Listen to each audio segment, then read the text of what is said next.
जय हिंद स्टूडेंट्स, स्वागत है आपका तगड़े क्लासेस पर। तो स्टूडेंट्स, आज से हम लोग स्टार्ट करेंगे इलेक्ट्रोलिटिक सेल, जिसमें सबसे पहले पढ़ेंगे हम इलेक्ट्रोलिसिस के बारे में। तो स्टार्ट करते हैं हमारा आज का लेक्चर।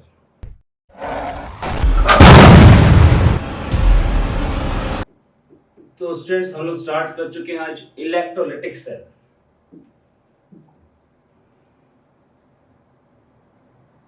अभी तक जो हमने पढ़ा था इलेक्ट्रोकेमिस्ट्री में, वो इलेक्ट्रोकेमिकल सेल के बारे में हमने पढ़ा था।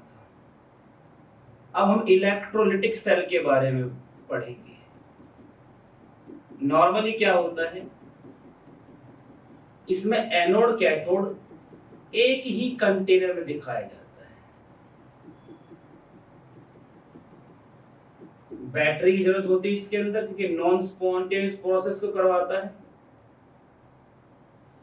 ठीक है, कुछ इस तरह का होता है देखने में। बीच में इलेक्ट्रोलाइट भरा जाता है, इलेक्ट्रोड्स के बीच में। जो पॉजिटिव टर्मिनल से हम इलेक्ट्रोड कनेक्ट करते हैं उसे एनोड, और जिसे नेगेटिव टर्मिनल से कनेक्ट करते हैं उसे कैथोड बोला जाता है। ठीक है, तो देखिए होता क्या है आपका इलेक्ट्रोलिटिक सेल।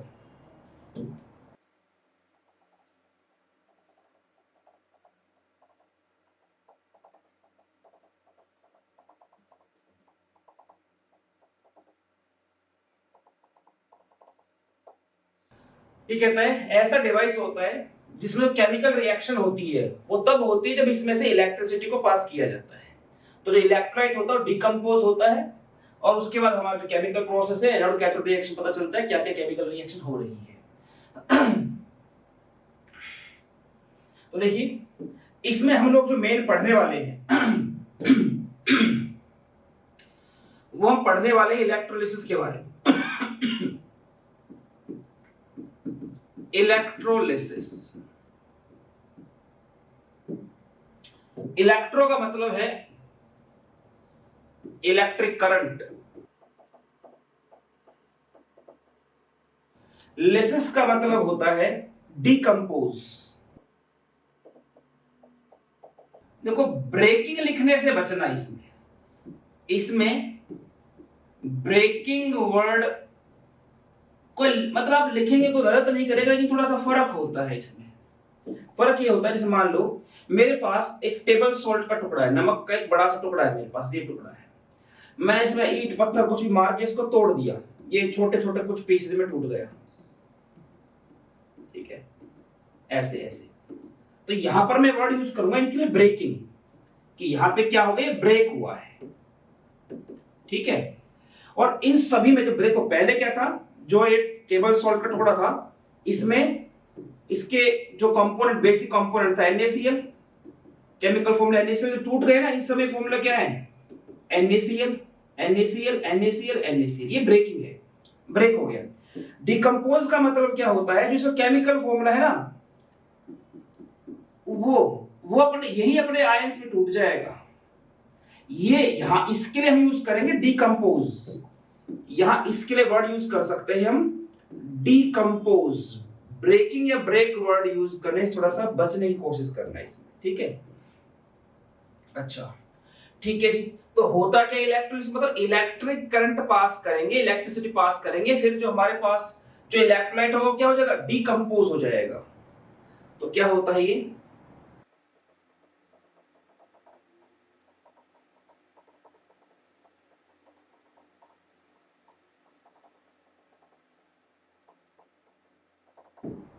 ठीक है, ओके।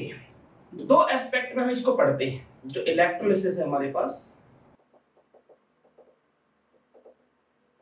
दो एस्पेक्ट में हम इसको पढ़ते हैं। एक होता है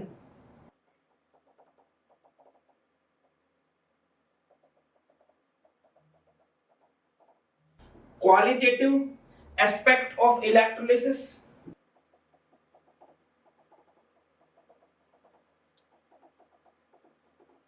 और एक होता है quantitative aspect of electrolysis.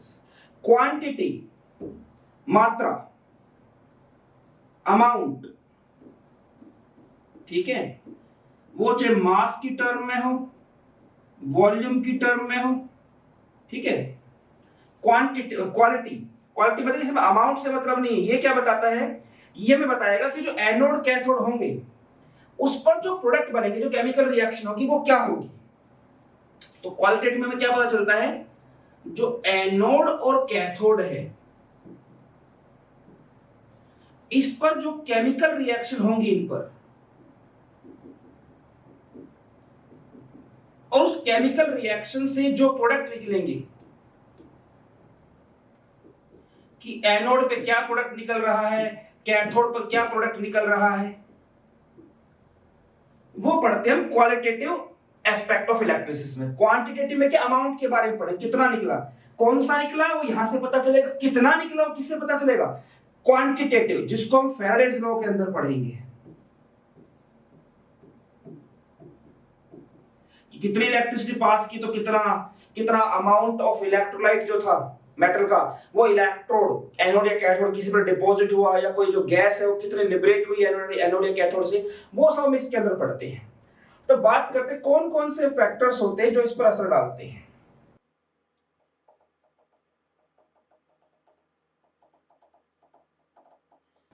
Factors affecting electrolysis. एक होता हमारे पास नेचर ऑफ इलेक्ट्रोलाइट, तो एक होता है मीडियम ऑफ इलेक्ट्रोलाइट। इनका क्या असर पड़ता है, देखिए जो नेचर ऑफ इलेक्ट्रोलाइट है ये कहता है कि देखो अगर आपने इलेक्ट्रोलाइट यूज किया है NaCl, या यूज किया है MgBr2, या यूज किया है NaOH, तो इनके हिसाब से एनोड और कैथोड पे प्रोडक्ट भी क्या क्या मिलेंगे, अलग अलग मिलेंगे। जैसे ये आपका टूटल क्या देगा, Na+ और Cl- देगा, ये आपका Mg2+ में 2Br- देगा, ये आपका Na+ में OH- देगा। तो जब मैंने इलेक्ट्रोलाइट ही चेंज कर दिया, जब मैंने ये इलेक्ट्रोलाइट ही चेंज कर दिया, तो इससे एनोड कैथोड पर जो आयन जाएंगे वो भी क्या जाएंगे, अलग अलग जाएंगे। तो इससे एनोड कैथोड और प्रोडक्ट क्या मिलेंगे, अलग अलग मिलेंगे इन तीनों केसेस में, ठीक है, इसमें कुछ मिलेगा, इसमें कुछ मिलेगा, इसमें कुछ मिलेगा। तो पहला तो ये हो गया नेचर ऑफ इलेक्ट्रोलाइट के बारे में। फिर कहता है कि अगर आप नेचर ऑफ इलेक्ट्रोलाइट सेम रखो लेकिन मीडियम चेंज कर दो तो भी प्रोडक्ट चेंज हो सकता है। जैसे कि नॉर्मली तो हम क्या है, इसमें दो ही तरह के मीडियम पढ़ने वाले हैं, या तो इलेक्ट्रोलाइट को आप या तो इलेक्ट्रोलाइट को मोल्टन फॉर्म में लेंगे, या आप उसे एक एक्वस सॉल्यूशन में लेंगे, उसका एक एक्वस सॉल्यूशन लेंगे। जब मोल्टन, इसमें NaCl की बात करता हूं, NaCl अगर मैं मोल्टन फॉर्म में ले रहा हूं तो मुझे मिलेगा Na+ और Cl-, तो इन्हीं में से एक एनोड पे जाएगा, एक कैथोड पे जाएगा। देखिए एक्वस सॉल्यूशन की बात करूं और वहां पे मैं लूं NaCl, कैसा NaCl, एक्वस, तो अब मुझे Na+ Cl-, H+ OH- और H2O, अब मेरे पास ये आयन और मॉलिक्यूल मिलेंगे। तो अब मेरा जो प्रोडक्ट है वो पहले वाले जो मोल्टन स्टेट वाले का जो प्रोडक्ट मिल रहा था एनोड कैथोड से, उससे क्या हो सकता है, अलग हो सकता है। तीसरा फैक्टर क्या है, तीसरा है आपका nature of electrode. Nature of electrode पे कैसे ये डिपेंड करता है, देखो बेसिकली दो तरह के इलेक्ट्रोड्स हम पढ़ते हैं, एक पढ़ते हैं इनर्ट इलेक्ट्रोड और एक हम पढ़ते हैं अटैकिंग इलेक्ट्रोड, या कह दो एक्टिव इलेक्ट्रोड। इनर्ट इलेक्ट्रोड वो होती है जिसका ऑस्मोटिक प्रेशर और सॉल्यूशन प्रेशर दोनों बराबर होते हैं। तो ना तो ये इलेक्ट्रॉन गेन करेगी ना ये इलेक्ट्रॉन लूज करेगी। ये क्या है, रिएक्शन खुद पार्टिसिपेट नहीं करती है।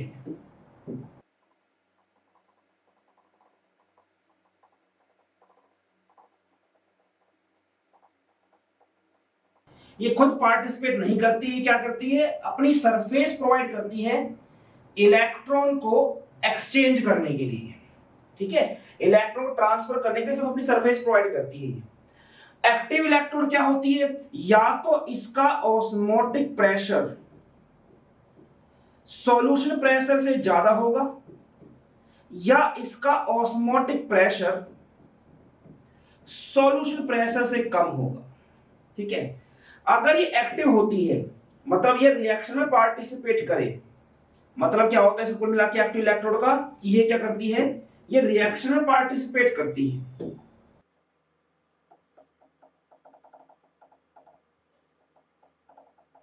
तो एक सीधी सी बात है, मैं इलेक्ट्रोलाइट सेम लूं अगर, ठीक है, इलेक्ट्रोलाइट सेम लूं और मीडियम भी सेम ले लूं, सॉरी इलेक्ट्रोलाइट सेम लूं, लेकिन एक बार तो उसको प्लैटिनम में रख दूं, जैसे प्लैटिनम या ग्रेफाइट क्या होती है, इनर्ट इलेक्ट्रोड होती है, एक बार सिल्वर कॉपर या किसी और आयरन वगैरह किसी और इलेक्ट्रोड की पर उसमें डाल रख दूं उसके साथ इलेक्ट्रोलाइट को, तो दोनों में प्रोडक्ट क्या हो सकते हैं, अलग अलग मिल सकते हैं। ठीक है, दोनों में प्रोडक्ट अलग अलग मिल सकते हैं।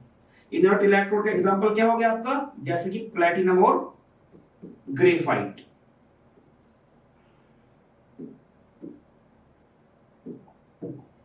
ठीक है, अच्छा कितने हो गए, 3 फैक्टर हो गए। अब बात करते हैं फोर्थ फैक्टर की। फोर्थ फैक्टर क्या है,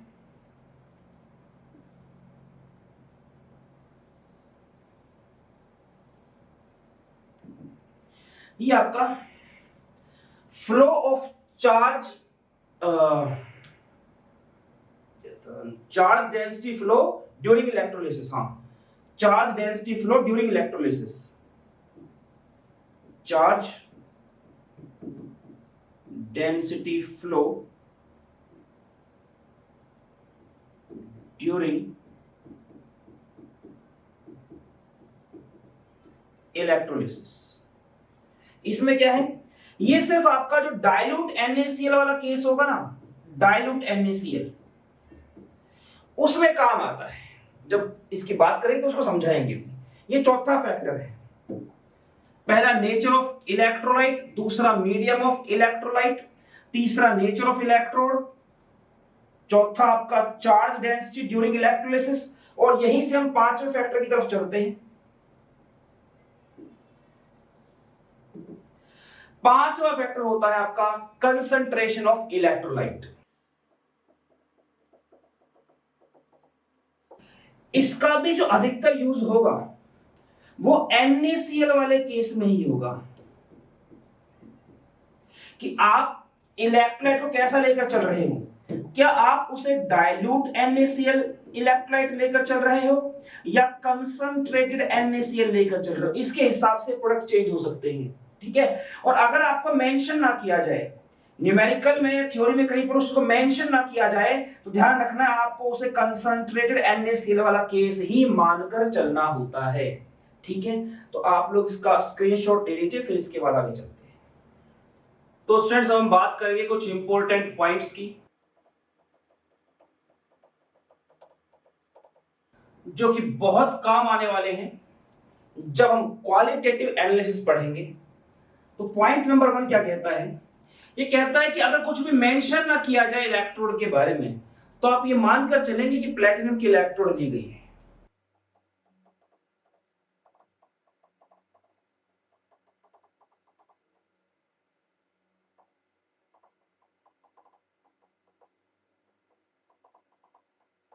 और प्लैटिनम जो होती है वो एक इनर्ट इलेक्ट्रोड होती है।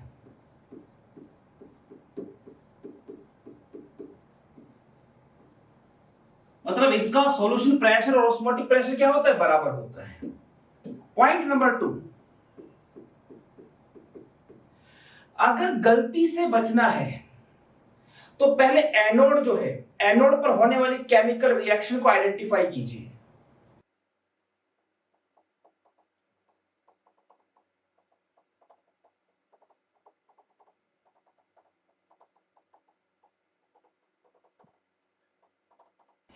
ऐसा कुछ नहीं है कि कोई नियम है, नहीं, ये एक अनुभव है।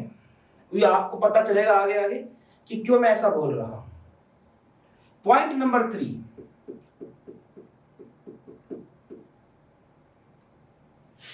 ये कहता है कि अगर एक से ज्यादा आयंस हो एक से ज्यादा आयन्स हो, तो हम क्या मानेंगे, किस आयन का ऑक्सीडेशन है, किसका रिडक्शन। मेरा कहने का मतलब ये है, अगर मेरे पास ऐसा हो जो कटायन है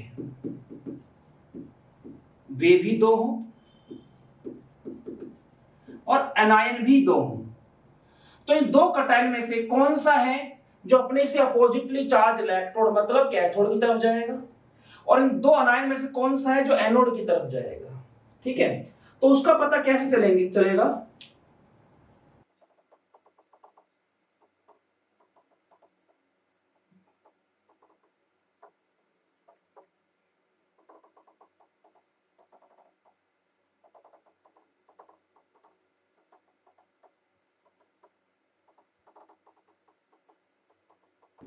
रिडक्शन कहां होगा, कैथोड पर, ऑक्सीडेशन कहां होगा, एनोड पर, या कौन सा इनकी बात की जा रही है।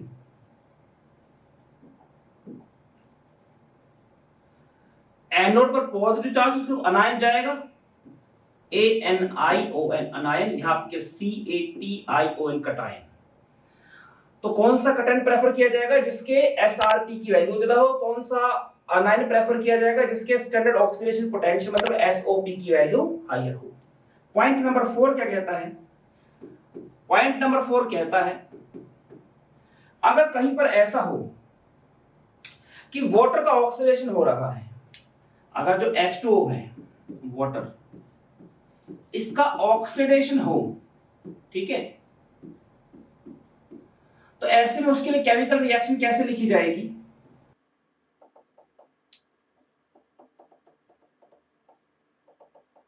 ये अगर उसका रिडक्शन होगा तो कैसे होगा, तो फिर इसको ऐसे लिखा जाएगा। तो रिडक्शन फॉर्म में वाटर को ऐसे दिखाया जाएगा, किस पर, कैथोड पर, और ऑक्सीडेशन में ऐसे दिखाया जाएगा एनोड पर।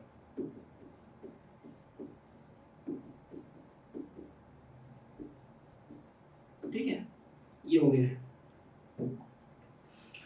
तो ये कुछ बेसिक से पॉइंट है जो बहुत ज्यादा ही यूज होने हैं। अब इन्हीं के बेस पर हम इलेक्ट्रोलिसिस के टाइप्स की बात करते हैं। ठीक है, किस तरह का इलेक्ट्रोलिसिस होता है। तो सबसे पहले मैं बात करूंगा मोल्टन सॉल्ट के इलेक्ट्रोलिसिस की।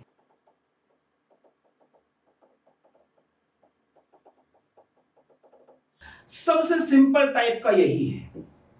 अब जैसे इसमें मान लो मैं केस लेकर चलता हूं कि एक बार है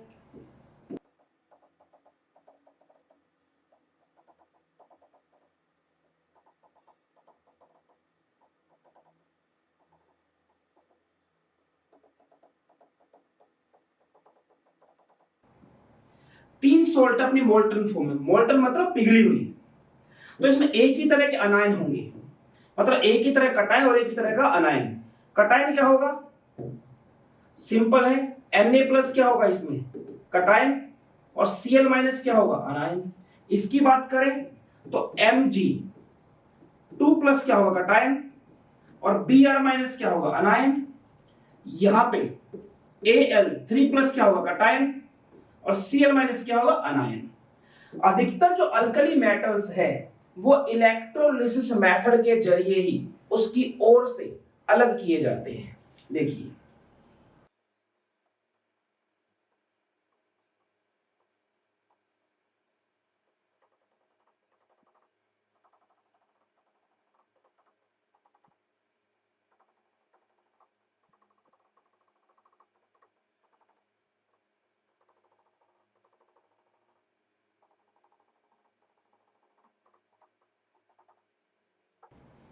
अब हमने यहां पे क्या कर दिया, यहां पे मोल्टन NaCl भरा हुआ है, इस वाले में मोल्टन MgBr2 भरा हुआ है, और इधर वाले में मोल्टन AlCl3 भरा हुआ है। तो बहुत सिंपल सी बात है, इलेक्ट्रिसिटी पास होने पर ये अपने आयन्स में टूट जाएंगे। NaCl कैसे टूटेगा, Na+ और Cl- में। MgBr2 कैसे टूटेगा, Mg2+ और Br- में, 2Br- तो Br- लिखा हुआ है यहाँ पे। ये कैसे टूटेगा आपका Al+3+ में Cl- में। अब बहुत सिंपल सी बात है, एनोड पर प्लस चार्ज, प्लस की तरफ कौन जाएगा, माइनस वाला। ये कैथोड पे माइनस चार्ज इस तरफ पहुंच जाएगा Na+ वाला। तो यहाँ पे होगा क्या, क्योंकि ये मेटल है तो ये तो इस इलेक्ट्रोड पे चिपकनी स्टार्ट हो जाएगी, कि यहाँ पे क्या होगा, मेटल चिपकनी स्टार्ट हो जाएगी इस इलेक्ट्रोड पे। कौन सी मेटल, सोडियम। और क्लोरीन क्या नॉन मेटल है, गैस होती है, तो ये क्या होगा, ये गैस के रूप में यहां से बाहर निकलनी स्टार्ट हो जाएगी, इधर से क्या क्लोरीन गैस निकलेगी। तो एनोड कैथोड रिएक्शन क्या आएगी यहाँ पे, एनोड पे ऑक्सीडेशन होगा, क्या होगा, प्लस, ठीक है, ये होगा आपका 2Cl- gives you Cl2 + 2 electrons. अब ये माइनस आ गया, माइनस का मतलब क्या, ये एक्वस फॉर्म में, ये सॉल्यूशन का हिस्सा था पहले, और Cl2 क्या, गैस, यहां से गैस निकलेगी। कैथोड पे क्या होगा, reduction, Na+ + 2 electrons gives you 2Na। हमें क्या इलेक्ट्रॉन बैलेंस करने होते हैं, यहाँ पे 2 है इसलिए मुझे यहाँ पे 2 लेना पड़ा है, ठीक है। अब चलते हैं आगे, अगर आप यहाँ पे Cl- लेके चल तो हाफ Cl2 प्लस में 2 इलेक्ट्रॉन लिखते, खाली Cl नहीं लिख सकते, Cl2 गैस के रूप में निकलता है। इधर बात करते हैं, अगर एनोड कैथोड रिएक्शन की बात करते हैं इस तरफ, तो यहाँ पे क्या होगा, देखो Mg2+ किस तरफ जाएगा, कैथोड की तरफ, क्योंकि इसमें माइनस चार्ज है। Br- आनायन किस तरफ जाएगा, एनोड की तरफ, क्योंकि हमारी एनोड पे क्या प्लस चार्ज है। Mg2 ये मेटल होता है Mg, तो क्या होगा इसमें, इसका रिडक्शन होगा यहाँ पे, कैथोड की तरफ जाएगा तो और इसका Br- से क्या होगा, ऑक्सीडेशन, तो 2Br-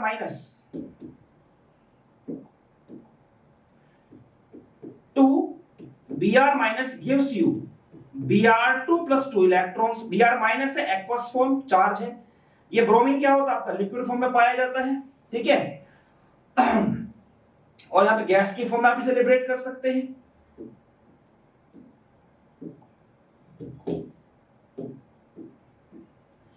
Mg2+ रिडक्शन होगा, आयनिक फॉर्म है, और मैंने बताया पूरी यूनिट के अंदर जहां भी आयनिक फॉर्म आएगी वो क्या है, वो चीज एक्वस फॉर्म में होगी, सॉल्यूशन का हिस्सा होगी।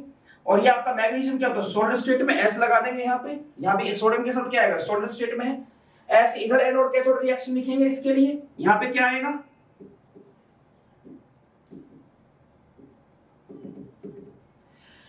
एनोड। तो हमारे पास Cl- किस तरफ जाएगा, Cl- प्लस चार्ज है, माइनस नेगेटिव चार्ज इलेक्ट्रॉन तो कैथोड की तरफ जाएगा। Cl- किस तरफ आएगा, एनोड की तरफ आएगा, तो एनोड पे क्या होगा, 2Cl- aqueous form, aqueous, sorry मैं गलती से ना यहाँ एक्वस लिखता जा रहा हूं, मेरी गलती है, क्योंकि हम यहाँ पे एक्वस सॉल्यूशन नहीं ले रहे, लिक्विड लेके चल रहे, मैंने हर जगह यहाँ एक्वस लिख दिया है, ठीक है। तो क्योंकि यहाँ ये लिक्विड फॉर्म में है ना, तो इसको मैं लिक्विड ही लिखूंगा, लिक्विड, लिक्विड, और यहां भी लिक्विड, ठीक है, यहां भी लिक्विड फॉर्म से था ये, ओके, ठीक है। 2Cl- gives you Cl2 gas + 2 electrons. Cathode पे क्या होगा, रिडक्शन होगा किसका, Al3+ का, Al3+ जो कि लिक्विड की फॉर्म में था, मोल्टन फॉर्म में था, प्लस में क्या होगा, 3 इलेक्ट्रॉन पकड़ेगा और क्या बनाएगा, Al बनाएगा। अब एक बात देख लो, यहाँ पे 2 इलेक्ट्रॉन है, यहाँ पे 3 है, तो मैं क्या करूंगा, मैं इसकी तो 2 से मल्टीप्लाई कर दूंगा, ये 2 आ गया, यहाँ पे 6 हो जाएगा, ये 2 रहेगा, और यहाँ पे मुझे 3 करना है फिर, कि बराबर तभी होंगी, 3 है तो इसको 3 से मल्टीप्लाई करनी पड़ेगी, मतलब यहाँ पे मेरे पास क्या आएगा, 2 इलेक्ट्रॉन थे, मुझे यहाँ पे कितने, सॉरी 6 इलेक्ट्रॉन चाहिए मुझे यहाँ पे 6 इलेक्ट्रॉन चाहिए, इसके पास 6 है, यहाँ पे इलेक्ट्रॉन बैलेंस करने होते हैं, ठीक है। तो उसके लिए मुझे यहाँ पे कितना लेना पड़ेगा, 6Cl- लेने पड़ेंगे, और वहां पे क्या बनेगा, 3Cl2 बनेगा, 6Cl- 3Cl2, ये Cl2 गैस निकलेगी। तो इसमें क्या होगा, जो Cl2 गैस है वो निकल रही है हमारे पास एनोड से, ये निकली, और कैथोड से क्या होगा, कैथोड पे जो एल्यूमिनियम है वो डिपॉजिट होना स्टार्ट हो जाएगा, यहाँ पे एल्यूमिनियम चिपकना स्टार्ट हो जाएगा इसके ऊपर, ठीक है। ऐसे इसमें क्या होगा, यहां से तो ब्रोमीन निकल रहा होगा, ठीक है, हाँ, और इधर क्या है, जो कैथोड है उसके ऊपर मैग्नीशियम डिपॉजिट होना स्टार्ट कर देगा इधर, इस तरह से, ठीक है। तो ये हमारे पास है इलेक्ट्रोलिसिस ऑफ मोल्टन Na, जिसमें एक ही तरह का कैटायन और एक ही तरह का एनायन होता है, ठीक है स्टूडेंट्स। तो आप लोग इसका स्क्रीनशॉट ले लीजिए, फिर इसके बाद बात करते हैं। अच्छा, एक पॉइंट और मुझे इसमें लिखना है, पहले इसका स्क्रीनशॉट लीजिए आप। देखिए स्टूडेंट्स, अब चलते हैं आगे की तरफ। अभी हमने केस फर्स्ट डिस्कस कर लिया है, जिसमें मोल्टन सॉल्ट जो होता है, मोल्टन इलेक्ट्रोलाइट जो होता है, उसका हमने इलेक्ट्रोलिसिस करवा दिया। उसमें एक ही तरह का कैटायन था, एक ही तरह का आनायन था। और जो इलेक्ट्रोलिसिस मेथड इसका बहुत यूज होता है, जो अल्कली मेटल्स होते हैं उन्हें उनके ओर से अलग करने के लिए। जैसे कि आपका जो रॉक सॉल्ट होता है उससे आप सोडियम एक्सट्रैक्ट करते हैं, जो डोलोमाइट होता है उससे मैग्नीशियम या कैल्शियम को एक्सट्रैक्ट किया जाता है, और इसी तरह से जो आपका एल्यूमिना होता है उससे एल्यूमिनियम जो होता है, प्योर एल्यूमिनियम, उसको इसी मेथड से अलग किया जाता है। अब चलते आगे। एक पॉइंट नंबर 5 है जिस पर आपको ध्यान देना है। ये क्या कहता है,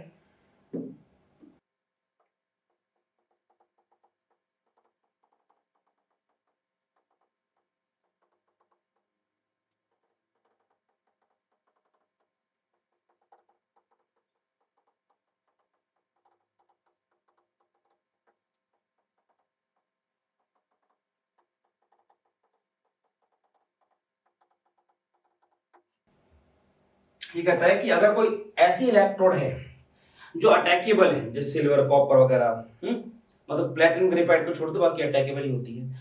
तो अब ये जो मेटल है ना, ये जो मतलब मेटल इलेक्ट्रोड है, ये अपने ही एटम्स का क्या करेगी, उन्हीं का ऑक्सीडेशन शो करेगी, मतलब उन्हीं मेटल एटम्स को मेटल आयन में कन्वर्ट करना स्टार्ट कर देगी। फिर इलेक्ट्रोलाइट से कुछ भी दे रखा हो आपको, ठीक है, ये बात आपको ध्यान रखनी है। एक ये ध्यान रखना, मैंने यहाँ पे जो ऑक्सीडेशन रिडक्शन फॉर्म है इसमें वाटर की SO2 की वैल्यू और यहाँ पे वाटर की SRP की वैल्यूज लिख दी है, ठीक है, इनकी में जरूरत पड़ेगी, ये इस टेबल से ही आई है, ठीक है। तो अब हम लोग बात करेंगे हमारे केस नंबर 2 की। केस फर्स्ट हम डिस्कस कर चुके हैं, केस सेकंड जो है वो क्या कहता है, देखिए।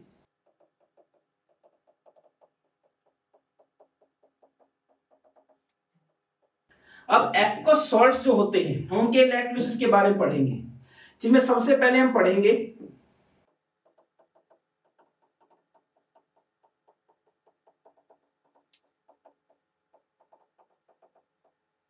कि हमारे पास एक्वस NaCl का सॉल्यूशन है, तो प्लेटिनम के इलेक्ट्रोड का यूज करते हुए कैसे उसका इलेक्ट्रोलिसिस किया जाएगा। अब क्योंकि मेंशन नहीं किया गया है कि डाइल्यूट सॉल्यूशन है कि कंसंट्रेटेड है, तो ऐसे में क्या मान के चलेंगे, हमेशा कंसंट्रेटेड सॉल्यूशन ही मानकर चला जाता है।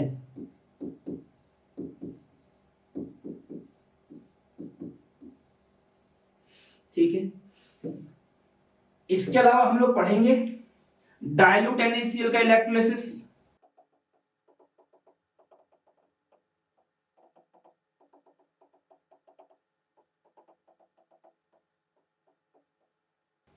देखिए, अब इनके सेटअप तैयार करते हैं पहले।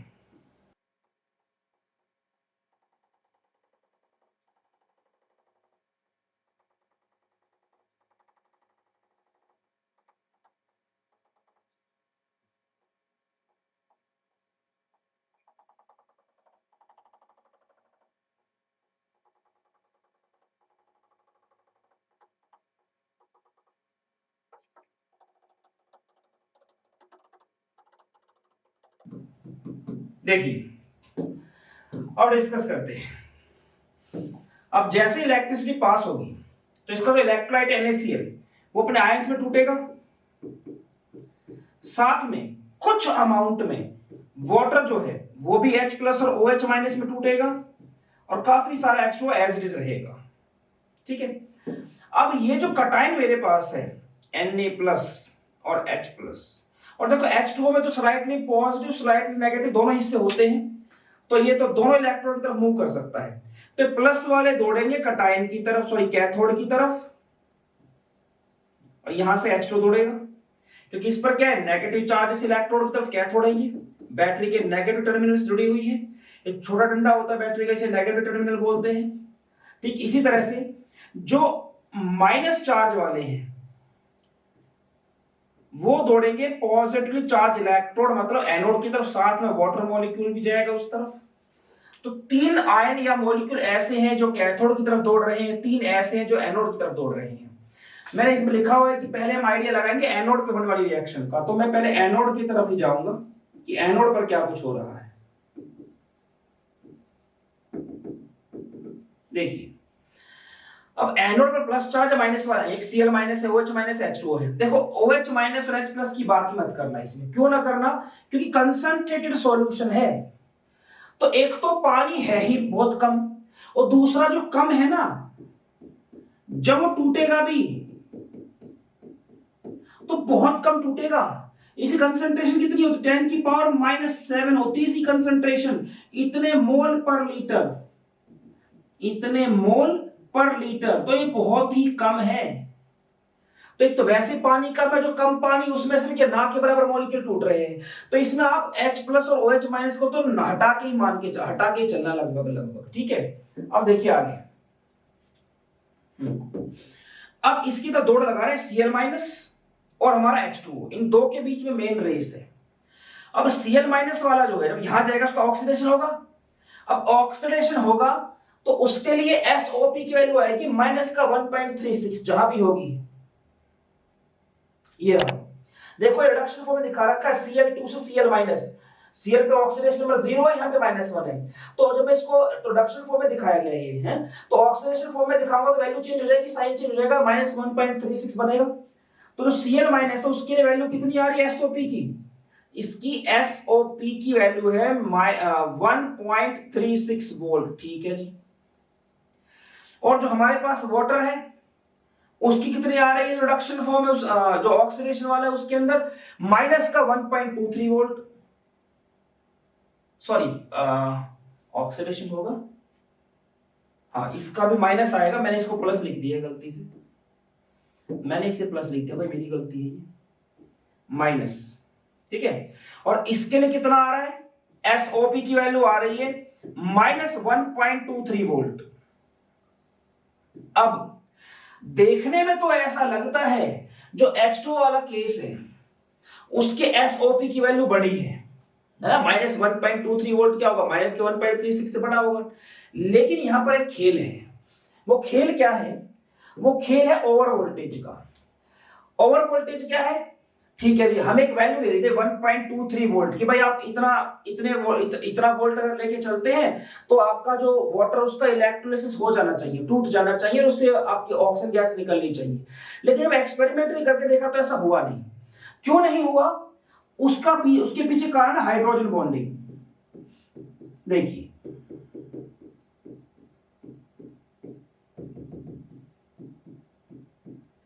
इस हाइड्रोजन बॉन्डिंग के कारण, अब ऐसे मान लो मुझे ऑक्सीजन गैस यहां से रिलीज करवानी थी, तो इसके बीच का बॉन्ड तो टूटेगा ही, यहां से तोड़ना ही तोड़ना है, साथ में ये हाइड्रोजन बॉन्डिंग भी तोड़नी है। और जो वैल्यू दी गई है ना, ये खाली यहां पर ये जो बॉन्ड टूटते हैं, इस बॉन्ड को तोड़े बस, उसमें उससे जब इलेक्ट्रोलिसिस करवाना उसकी दी गई है। जो यहाँ पे वाटर दूसरे मॉलिक्यूल के साथ जो ये वीक इंटरेक्शन हाइड्रोजन बॉन्डिंग का, इसको भी तोड़कर, मतलब इसको भी यहां से तोड़ना पड़े, वाली वोल्टेज में ऐड नहीं की गई है। जब उसको ऐड करते हैं उसे बोलते हैं ओवर वोल्टेज, कि हाँ इतनी वोल्टेज की हम बैटरी लेके चलेंगे कि अब इलेक्ट्रोलिसिस हो जाएगा इसका, ठीक है। तो जब उस और इसकी ओवर वोल्टेज कितनी होती है, वो लगभग 0.4 वोल्ट से लेके और 0.6 वोल्ट तक उसकी वैल्यू वेरी करती है। तो अगर मैं छोटा नंबर भी लेके चलूं 0.4, उससे भी ऐड करें, माइनस का काउंट होगा वो इसमें, मतलब 1.23 था ना पहले उसमें SRP की वैल्यू, तो उसमें 0.4 ऐड करो, कितना हो गया, 1.23 से आपका 1.63 हो गया। अब वो 1.63 यहां जाएगा, माइनस में तो कितना हो गया आपका, माइनस का 1.63 वोल्ट हो गया। अब मैं पूछूं, बताओ इसमें से और इसमें से किसकी SOP की वैल्यू बड़ी है, तो भाई Cl माइनस की SOP की वैल्यू बड़ी है, और जिसकी SOP की वैल्यू बड़ी होगी उसे क्या करेंगे, उसे प्रेफरेंस देंगे। तो आपकी एनोड से क्या निकलेगा, एनोड से वही निकलेगा। तो एनोड से क्या होता है, Cl2 गैस निकलती है, और रिएक्शन क्या होती है यहाँ पे, वो होती है 2Cl माइनस, 2Cl माइनस वहां पे गए, ठीक है, जो कि एक्वस सॉल्यूशन का हिस्सा थी। Cl2 गैस रिलीज हुई और साथ में निकले 2 इलेक्ट्रॉन। खिचड़ी जैसा ना लगे, इसे थोड़ा सा इसको सेपरेट कर देता हूं, ठीक है। अब आती है कैथोड की लड़ाई, कि कैथोड की तरफ कौन कौन तोड़े, कैथोड की तरफ थोड़ा Na+, H+ और H2। H+ को लेंगे नहीं, रीजन मैंने बता दिया है, कंसंट्रेटेड सॉल्यूशन है, कंसंट्रेटेड मतलब ही क्या है कि H2 बहुत कम है, एक तो कम है ऊपर से टूटता भी ना के बराबर है। तो ऐसे में क्या ये लगा लो उसका लगभग लगभग लगभग 10 लाख मॉलिक्यूल में से एक मॉलिक्यूल टूटता है H2O का, H प्लस और OH माइनस में। तो क्या होगा, नेग्लिजिबल होगा, उसकी बात करने का फायदा नहीं है कुछ भी। अब चलते हैं इधर आगे। हाँ, तो कैथोड की तरफ मेन रेस किसके बीच है, Na प्लस और H2O के बीच में। अब Na प्लस की आप वैल्यू देखोगे, SRP रिडक्शन पोटेंशियल, कैथोड पे क्या होता है रिडक्शन, तो उसके SRP की वैल्यू होती है माइनस का 2.71 वोल्ट। ठीक है जी, तो Na प्लस आ गया मेरा, इधर इसकी SRP की वैल्यू है माइनस का 2.37 वोल्ट, 2.71 वोल्ट, माइनस का 2.71 वोल्ट। और अब वाटर की बात करें तो इसकी कितनी है कैथोड वाली, माइनस का 0.83 वोल्ट। ये इसका मैंने ऑक्सीडेशन फॉर्म में लिख दिया है इसको, सॉरी ठीक है, माइनस का 0.83 वोल्ट। अगर मैं इसमें ओवर वोल्टेज भी ऐड कर दूं 0.4 या 0.6, तब भी मैं क्या बोल सकता हूं कि इसकी वैल्यू क्या रहेगी, बड़ी रहेगी ना। ये आप ये लगा लो कि इसको लगभग मैं लिख दूं माइनस का 1.23 या 43 वोल्ट। ठीक है, तब भी क्या रहेगा, यही वैल्यू ज्यादा रहेगी। ठीक है, तब भी कौन सी बड़ी रहेगी, वाटर वाली वैल्यू बड़ी रहेगी। तो यहां पे कैथोड पे रिडक्शन किसका होगा, वाटर मॉलिक्यूल्स का होगा, ना कि H प्लस का। तो जब water molecules, water liquid form में जब इसका रिडक्शन होता है, ये इलेक्ट्रॉन लेता है, दिखा रखा है रिडक्शन होगा तो क्या, कैसे इक्वेशन लिखनी इसकी, H2 प्लस में 2OH minus, H2 plus 2OH minus, 2OH minus. तो ओवरऑल रिएक्शन क्या बनी मेरे पास ओवरऑल रिएक्शन बनी है, इसे तो अलग कलर लिखा देता हूं, नहीं इसमें नहीं, कि रिएक्टेंट साइड देखो, इलेक्ट्रॉन से इलेक्ट्रॉन काट दो और तो कुछ नहीं कट रहा ना। तो क्या बचता है मेरे पास, देखो रिएक्टेंट साइड में क्या बचता है, 2Cl minus aqueous plus H2O liquid gives you क्या, Cl2 गैस, साथ में H2 गैस, साथ में 2OH माइनस। ठीक है जी, मतलब यहां से क्या निकलेगा, यहां से जो हमारे पास एनोड है उससे तो निकल रही है क्लोरीन गैस, और जो कैथोड है, कैथोड से निकल रही है हमारे पास हाइड्रोजन गैस। ठीक है, अब देखो एक चीज को, जो ओवरऑल रिएक्शन है इसके अंदर, जो ओवरऑल रिएक्शन है इसमें इसमें OH माइनस आ रहा है कि नहीं आ रहा। अब मेरा जो ये सॉल्यूशन था इसमें Na प्लस तो यूज हुआ नहीं, तो Na प्लस इसके अंदर है ही, OH माइनस यहां बन रहा है, तो Na प्लस OH माइनस मिला क्या बन गया, NaOH बन गया। NaOH क्या होता है आपका बेसिक, क्या कहते हैं, OH माइनस क्या होता है बेसिक। तो इसमें क्या होगा, समय बीतने के साथ साथ जब OH माइनस और बनना स्टार्ट होता जाएगा तो हम पीएच की वैल्यू इंक्रीज करेगी, पीएच की वैल्यू क्या करेगी, इंक्रीज करेगी। ठीक है, तो यहां पे क्या होता है, जो इसके मेन पॉइंट्स हैं, इसको चलो मैं फिर दूसरी तरफ लिखूंगा, मुझे इसको साफ करना होगा।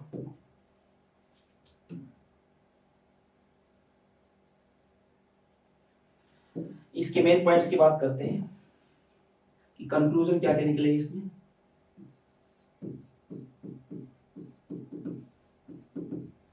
सबसे पहले तो ये निकला है, ये जो मेथड होता है ना, ये वास्तव में सोडियम हाइड्रोक्साइड को बनाने के लिए यूज होता है, और क्लोरीन और हाइड्रोजन जो होते हैं वो उसमें बाई प्रोडक्ट की तरह बनते हैं। तो ये क्या होता है, इसमें मेन क्या है, NaOH का प्रोडक्शन होता है इस मेथड से, और H2 और Cl2 जो गैसेस हैं ये इसके होते हैं बाय प्रोडक्ट्स। बाय प्रोडक्ट्स मतलब होता है वो जिनकी हमें जरूरत नहीं थी, जो बन गए, हमें मेन तो ये बनाना था NaOH। ठीक, और जो NaOH बनता है ना, यहाँ नीचे टैप होती है, उससे निकालते जाते हैं इसको सारे को। दूसरी चीज क्या है कि OH माइनस आयन बन रहे हैं, मतलब ये समय बीतने के साथ साथ क्या है, इनकी कंसंट्रेशन बढ़ेगी, तो सॉल्यूशन में पीएच की वैल्यू क्या होती चली जाएगी, इंक्रीज होती जाएगी। तो इसका जो पीएच है वो क्या हो जाता है, ग्रेटर देन 7 हो जाता है। ठीक है, तो ये इसमें एक दो इंपॉर्टेंट बातें थी, तो आप लोग इसका स्क्रीनशॉट ले लीजिए। अच्छा, मैं इसमें एक बात और बताना चाहता हूं, आप जब बुक पढ़ेंगे ना तो उसमें लोअर डिस्चार्ज पोटेंशियल की भी बात की जाएगी कि भाई उस आयन को प्रेफरेंस देंगे जिसका डिस्चार्ज पोटेंशियल लोअर हो। मैं उस वाले कॉन्सेप्ट को समझा देता हूं आपको। डिस्चार्ज मतलब अपने ऊपर के चार्ज को खत्म कर देना, न्यूट्रल हो जाना। ठीक है, तो देखो जैसे मेरे पास यहाँ एनोड कैथोड पे जो चीज मिली है Cl2H2, क्या न्यूट्रल तो हुई है ना, तो H2 पे कोई चार्ज बचा ना Cl2 पे कोई चार्ज बचा। तो चीज को समझना, दोबारा एनोड कैथोड पे आता हूं मैं। एनोड की तरफ गए थे ये दोनों, ठीक है ना, Cl माइनस और H2। अब मान लो इनकी रेस लगी न्यूट्रल होने के लिए कि कौन पहले न्यूट्रल होगा, यहां पे न्यूट्रल होंगे ये, इस तरफ माइनस चलेगा, जैसे मान लो माइनस का 0.5, माइनस का 0.5, माइनस का 1.0, माइनस का 1.5, इस तरफ प्लस चलता जाएगा, प्लस का 0.5, प्लस का 1.0, प्लस का 1.5, ऐसे चलते जाएंगे। ठीक है, यहां पहुंचना है इनको, अगर प्रोडक्ट फॉर्म करना है तो डिस्चार्ज होना है बिल्कुल जीरो पे। तो एक खड़ा हुआ है माइनस के 1.36 पे, यहां लगभग Cl माइनस खड़ा हुआ है माइनस का 1.36 वोल्ट के साथ, और जो वाटर है वो खड़ा हुआ है माइनस के 1.63 के साथ। यहां H2O खड़ा हुआ है माइनस के 1.63 वोल्ट के साथ। तो कोई आपसे पूछ रहे कि बताओ जीरो पे जल्दी कौन सा पहुंचेगा, डिस्चार्ज होने का ही तो मतलब है, तो जीरो पे जल्दी कौन सा पहुंचेगा, Cl पहुंचेगा, ये पास में पड़ रहा है, इसलिए यहां से क्या निकला, किसका डिस्चार्ज पोटेंशियल लोअर है, Cl माइनस आयन का, तो एनोड से क्या निकलेगी, Cl2 गैस निकलेगी। ऐसे उस तरफ आ जाओ आप, इधर प्लस का 2 लिख देता हूं 2.0। अब क्या है, एक तरफ तो खड़ा हुआ है आपका Na प्लस, माइनस के अच्छा ये भी माइनस, माइनस के 2.71 पे, यहां लगा लो लगभग, यहां पे अलग कलर से मारता हूं, यहां पे, यहां मान लो आपका Na प्लस खड़ा हुआ है कि भाई माइनस का 2.71 वोल्ट, मैं तो इतना चाहिए मेरे को डिस्चार्ज होने के लिए। और दूसरी तरफ हमारे पास है हमारा H2O जो लगभग माइनस के 1.23 पे खड़ा हुआ है, लगभग यहां पे माइनस का 1.23 वोल्ट। अब बताओ दोनों में से जीरो पे जल्दी कौन सा पहुंचेगा, किसका डिस्चार्ज पोटेंशियल लोअर है, H2O का, तो इसलिए उसकी तरफ कौन गया, H2O। अब सोचो मैं H प्लस की बात क्यों नहीं करता हूं कि H प्लस तो होता ही कहां है, जीरो पे है, ये रहा, तो H तो हर बार क्या है, H2 गैस निकलेगी, आप देखोगे कहीं नहीं निकलेगी, तो वहां पे एक्सप्लेनेशन कैसे दोगे आप, वो समझोगे जैसे आगे चलोगे मैं बताऊंगा उन चीजों के बारे में। तो आप लोअर डिस्चार्ज पोटेंशियल के बेस पर भी जो आंसर निकालोगे वही इस लाइन के अकॉर्डिंग आएगा, तो इस बात को लेके बिल्कुल भी कंफ्यूज मत होना, स्क्रीनशॉट ले लीजिए, फिर आगे चलते हैं। स्टूडेंट्स एक दो बातें और ध्यान रखना इसके अंदर, जैसे कि अगर कोई आपसे पूछ ले कि बताओ जैसे जैसे टाइम बीतेगा इसमें तो NaCl की कंसंट्रेशन पर क्या असर पड़ेगा, तो डिक्रीज करेगी वो। साथ में कोई पूछ ले Na प्लस की कंसंट्रेशन पर क्या असर पड़ेगा, तो आप बोलेंगे सेम रहेगा। बात को समझना जरा बड़ी गहराई से, यहीं पे गलती हो जाती है। Na प्लस ना तो कैथोड पे जा रहा है ना एनोड पे जा रहा है, तो जितना भी होगा पहले बाद में उतना ही रहेगा, तो Na प्लस की कंसंट्रेशन में कोई फर्क नहीं पड़ रहा है। लेकिन NaCl का जो Cl माइनस वाला हिस्सा है वो एनोड पर Cl2 गैस के रूप में बाहर निकल रहा है, तो Cl माइनस क्या हो रहे हैं, यहाँ पे कम हो रहे हैं ना, तो Na plus Cl minus, Na plus Cl minus ये क्या हो रहा है, कम, क्योंकि कंप्लीट कब होगा, Cl माइनस उतना ही होगा, Cl माइनस निकलता जा रहा है, तो Na प्लस तो उतना ही बचा हुआ, लेकिन NaCl की कंसंट्रेशन क्या होती जा रही है, डिक्रीज करती जा रही है। ये बात आपको ध्यान रखनी है। अब चलते हैं इससे आगे की तरफ।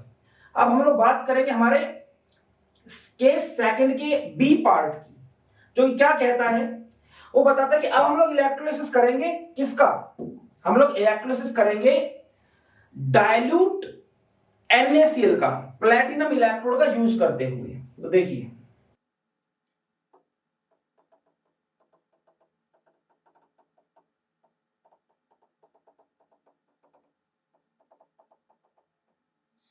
इसमें क्या कुछ होगा, अब इसकी स्टडी करते हैं।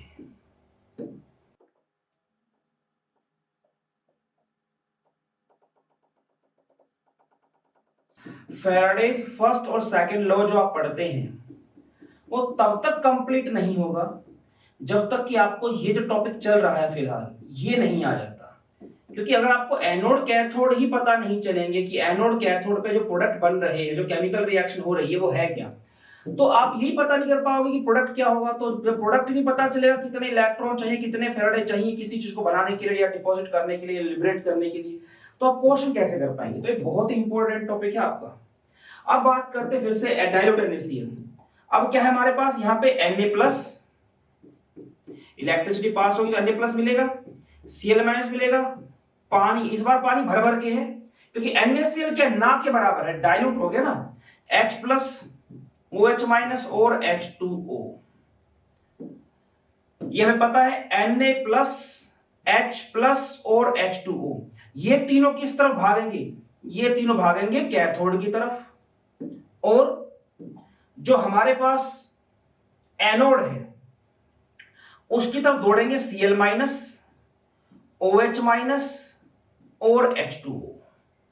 और जैसा कि मैं आपको बता चुका हूं कि H+ और OH- को तो लगभग लिया ही मत करो, ठीक है, क्योंकि वाटर में जब 10 लाख मॉलिक्यूल में से एक ही मॉलिक्यूल उनका आयनाइज हो रहा है तो उनकी संख्या ही क्या है, नेग्लिजिबल है ना। और उससे फर्क क्या पड़ेगा, देखो बताता हूं। जैसे अब मैं एनोड कैथोड लिखूं तो अब देखो समझना, अगर आपको डेप्थ नहीं पता है टॉपिक की तो आप गलती कर सकते हैं। इसमें कैसे कर सकते हो मैं आपको समझाता हूं। आपके दिमाग में आएगा यही तो पिछले क्वेश्चन लिखा था, ये इस क्वेश्चन लिखा है, तो जो पिछले में प्रोडक्ट बने होंगे वही तो इसमें बनेंगे। फर्क क्या इनके अंदर, देखो फर्क क्या, वही समझाने वाला हूं मैं। नर्स्ट इक्वेशन जो कि इस पूरी यूनिट की बैकबोन की तरह है, फॉर्मूला क्या है उसका, E cell is equals to E naught cell minus 0.0591 divided by n log। अगर बात करो रिडक्शन की, तो रिडक्शन में क्या होता है, एरो से पहले होती है आयनिक फॉर्म, है ना, एरो से इसमें नहीं है, एरो से पहले आयनिक फॉर्म होती है, बाद में न्यूट्रल फॉर्म होती है। जैसे हमने इसमें देखा था, हमारी जो भी रिएक्शन होती है नॉर्मली आप इनमें देख रहे हो, कैथोड में क्या है, देखो रिडक्शन फॉर्म में सारे इधर आयनिक फॉर्म लिखी हुई है अधिकतर की, और इस तरफ क्या है, न्यूट्रल फॉर्म लिखी हुई है। तो कंसंट्रेशन ऑफ प्रोडक्ट में क्या रहेगा, कुछ नहीं रहेगा, क्योंकि सॉलिड या प्योर लिक्विड फॉर्म क्या है, 1 मान के चलते रही कंसंट्रेशन डिवाइड बाय क्या है, यहां पर आएगा जो भी आएगा, यहां पर चीज आएगी हमारे पास, ठीक है, यहां पे जो रिएक्टेंट है वो आएगा। और अगर मैं ये तो किसके लिए लिखा हुआ है, कैथोड पर जो चीज जाएगी, जो भी चीज कैथोड की तरफ जाएगी उसके लिए है ये चीज। लेकिन अगर कोई चीज एनोड की तरफ जाए तो उसके लिए क्या हो जाएगा, अब जब मैं इन्हीं को उल्टा करके लिख दूंगा तो एनोड की रिएक्शन बन जाएगी ऑक्सीडेशन वाली, तो उसमें क्या होगा, जो न्यूट्रल फॉर्म है वो एरो से पहले आएगी और आयनिक वाली बाद में। तो concentration of product in ionic form, तो वो क्या आएगा, ऊपर आता है। तो ये फॉर्मूला क्या बन जाएगा, ई सेल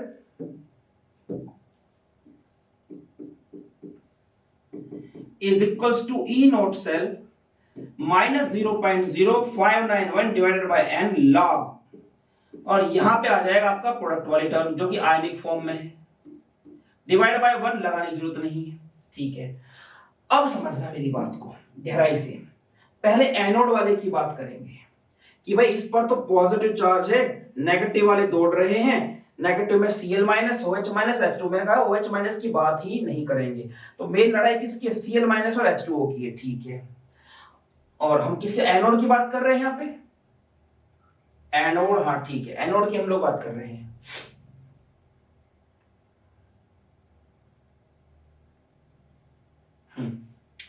तो देखिए अब यहां पे इन दोनों में मेन कंपैरिजन Cl- और H2O में। अब Cl- का नॉर्मली जब मैं देखता हूं तो वैल्यू तो वही आएगी जो पहले आई थी Cl- के लिए, भाई ऑक्सीडेशन हो रहा है ना, तो माइनस का 1.36 वोल्ट आनी चाहिए इसकी SOP की वैल्यू, और जो H2O है इसका शायद 1.63 आया था, इतने वोल्ट के आसपास इसकी SOP की वैल्यू आनी चाहिए माइनस का। और ये लोअर ये जाना चाहिए। पर समझो इस बार जो Cl माइनस आयन है वो ना के बराबर है, बिल्कुल बिल्कुल ना के बराबर, डाइल्यूट है। जब वो ना के बराबर है और वो एनोड है, यहां पे है, एनोड पे ऑक्सीडेशन होता है ना, तो अब ऑक्सीडेशन फॉर्म में जब मैं इसको लिखूंगा तो ये वाली इक्वेशन जाएगी मेरे पास। तो आयनिक टर्म मेरी कहां आ रही है, प्रोडक्ट साइड में आ रही है ना, तो ये आ गया आपका। अब ये जो चीज है ये ना के बराबर है, ये क्या है, ये ना के बराबर है। या रुको एक मिनट, Cl माइनस आ गया मेरे पास और यहाँ पे ये आपका ऑक्सीडेशन तरफ जाएगा Cl माइनस, इसको मैं ऐसे लिखूंगा ना भाई, मैं उल्टा लिख गया, एनोड पर 1 बाय आएगा, Cl2 तो बनेगा ना, तो Cl माइनस कहां आ रहा है, रिएक्टेंट टर्म पे आ रहा है ना, तो मैंने गलत लिख दिया ये 1 बाय ये रिएक्टेंट वाले में आएगा, ठीक है, हाँ ये आएगा ऐसे, ये ऐसे आएगा। अब समझना मेरी बात को, क्योंकि Cl माइनस की वैल्यू ना के बराबर है, Cl माइनस की वैल्यू क्या बेटा, ना के बराबर है।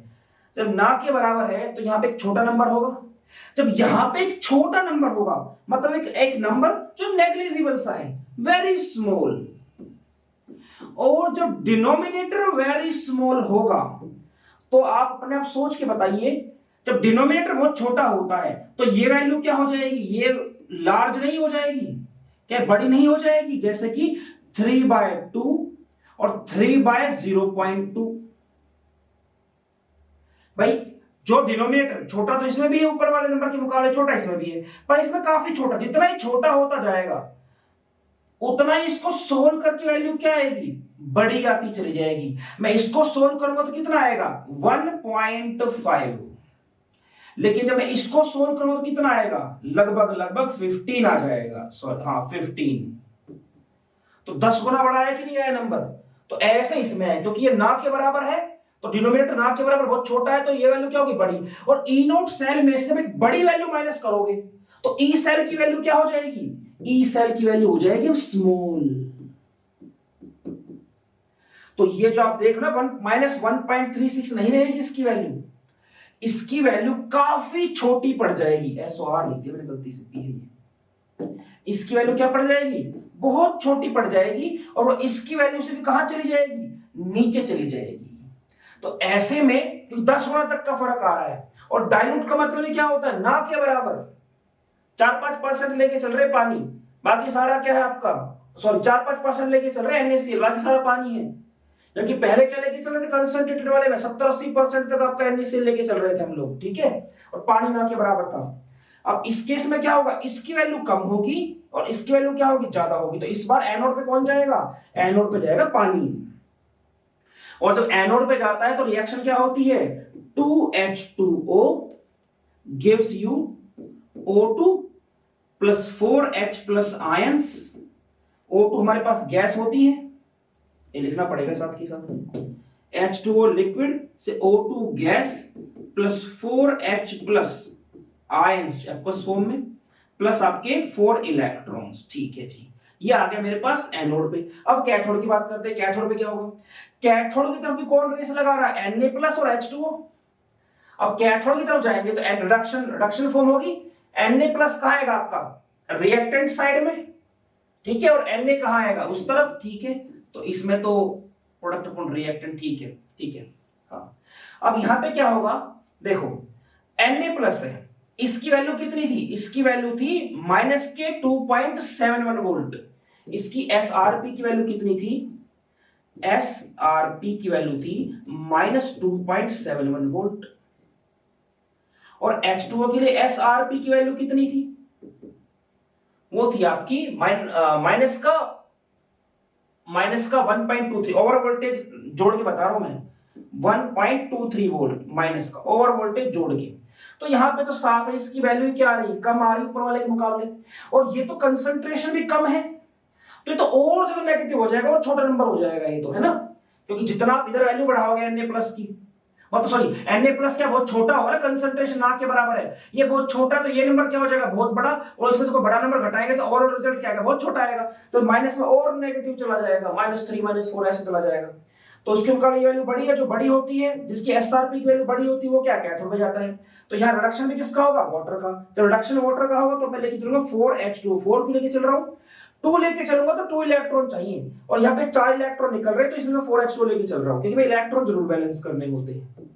4 electrons gives you 2H2 plus 4OH minus. अब जो कैंसिल होता है पहले तो उसे कैंसिल कर दो, 4 इलेक्ट्रॉन से 4 इलेक्ट्रॉन, बाकी कुछ भी कैंसिल नहीं हो रहा है, ठीक है। जो ओवरऑल रिएक्शन उसको लिख लो आप लोग, 6H2O gives you O2 gas plus 2H2 gas plus 4H plus 4OH minus ions. अब यहां पे देखो, यहाँ पे जितने H प्लस उतने OH बन रहे हैं, तो ये सॉल्यूशन जो है कैसा रहेगा, इसके पीएच में किसी तरह का कोई चेंज नहीं आने वाला है। और इस केस में जो Na प्लस आयन की कंसंट्रेशन होगी वो भी सेम बनी रहेगी, NaCl की सेम बनी रहेगी, क्योंकि मैंने जितना NaCl लिया था शुरू में वो ना तो एनोड पे कहीं जा रहा है ना कैथोड पे कहीं पे जा रहा है। तो इसमें ये पॉइंट जरा मैं लिखने की जगह नहीं, आप जरा इसको लिख लेना कि इसमें Na प्लस की कंसंट्रेशन सेम रहेगी, NaCl की कंसंट्रेशन सेम मतलब कांस्टेंट रहेगी। हमारे पास जो एनोड है, एनोड से हमारे पास निकलेगी ऑक्सीजन गैस, और हमारे पास जो कैथोड है वहां से निकलेगी हाइड्रोजन गैस, ठीक है। पीएच में कोई चेंज नहीं आएगा। अब देखो ये जो चीज है किस तरह से फैराडेज लॉ में काम करेगी। अब फैराडेज लॉ में पूछेगा कि कितनी ऑक्सीजन डिपॉजिट होगी, कितना लीटर होगी, या कितना लीटर हाइड्रोजन डिपॉजिट लिबरेट होगा, डिपॉजिट नहीं। तो आपको पता है इसका स्टोइचियोमेट्रिक कोएफिशिएंट क्या आ रहा है, 1 आ रहा है, इसका 2 आ रहा है। तो जितने भी लीटर ऑक्सीजन बनेगी, हाइड्रोजन उससे कितनी बनेगी, डबल बनेगी। और जब पूछेगा कितना चार्ज चाहिए होता है, तो खैर मैं डिस्कस तो उसी में करूंगा जब मैं इसका क्वांटिटेटिव एनालिसिस, क्वांटिटेटिव एस्पेक्ट भी बताऊंगा। क्वालिटेटिव चल रहा है जिसमें बस ये पता कर रहे हैं एनोड और कैथोड पे क्या बन रहा है, पर फैराडे लॉ इसके बिना काम नहीं कर पाएगा। तो आप लोग एक बार इसका स्क्रीनशॉट ले लीजिए, फिर थोड़ा आगे चलते हैं। तो स्टूडेंट आज का जो लेक्चर है इसको यहीं पे रोकते हैं, इसके आगे के जो केसेस है उसे नेक्स्ट लेक्चर में डिस्कस करेंगे। तब तक जितना हो सकता है ज्ञान बटोरते रहिए, अपने टीचर्स का सम्मान कीजिए। मिलते हैं नेक्स्ट लेक्चर में, तब तक फिजिकली, मेंटली और स्पिरिचुअली तगड़े होने में ध्यान दीजिए। जय हिंद।